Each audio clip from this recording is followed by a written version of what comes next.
60 वर्ष वयस्क सुभद्रा हिताधिकारी आसिला खुशी खबर। महिला और शिशु विभाग स्पष्ट कला एथर मिलिबो मोटा अंकर पेंशन।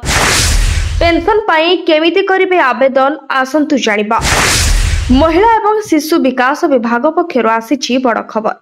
सुभद्रा नियम अनुसार 60 वर्ष पर सुभद्रा सहायता राशि मिलिबो नाही सत, किंतु मिलिबो मोटा अंकर मासिक पेंशन राशि। पेंशन राशि बाबद को मासकू केते मिलिबो और केमिति आवेदन करिवे आसंतु जानिबा एही भिडियो रे।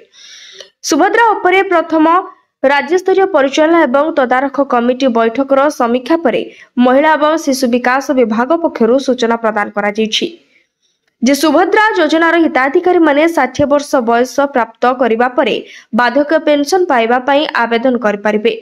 मधुबाबू पेंशन योजना एमबीपीवाई एवं जातीय सामाजिक सहायता योजना एनएसएपी रे सुभद्रा योजनार पूर्वतन हिताधिकारी को अंतर्भुक्त करने को सरकार पक्षर चिठी करा जायछि। 60 वर्ष बयस प्राप्त करबा परे सुभद्रा हिताधिकारी एमबीपीवाई किंबा एनएसएपी अंतर्गत जे कोनोसी सामाजिक सुरक्षा पेंशन पाई आवेदन कर पारिबे, किंतु पेंशन मंजूरी संपृक्त योजना निर्देशनावली अनुसार समस्त योग्यता मानदंड पूरण करबा जरूरी। यह सहित ए व्यवस्था उपलब्धता उपरे निर्भर करिबो। राज्य सरकार निजर आर्थिकता क्षमता एवं विकास सीमा मध्यरे तथा पर्याप्त संबल आधारे दुर्बल जनसंख्या को सामाजिक सुरक्षा पेंशन सुनिश्चित कराइबे। बुधावस्था अक्षमता रोजगारक्षम व्यक्ति मृत्यु विधवा क्षेत्र में यह लागू हेबो।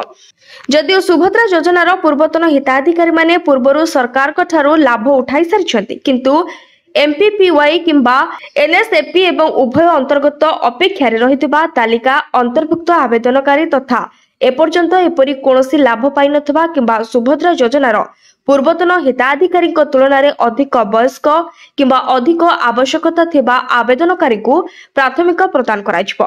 एमबीपीवाई किंबा एनएसएपी अंतर्गत सुभद्रा योजनार पूर्वतन हिताधिकारी मानकु पेंशन मंजूर करबा पई कोनोसी स्वतंत्र व्यवस्था छाड़र आवश्यकता नाही।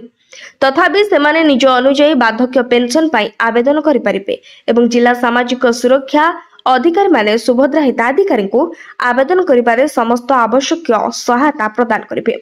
सुभद्रा योजनार पूर्वतन हिताधिकारी सीधासळक एमबीपीवाई किंबा एनएसएपी रे आसीबे नाही।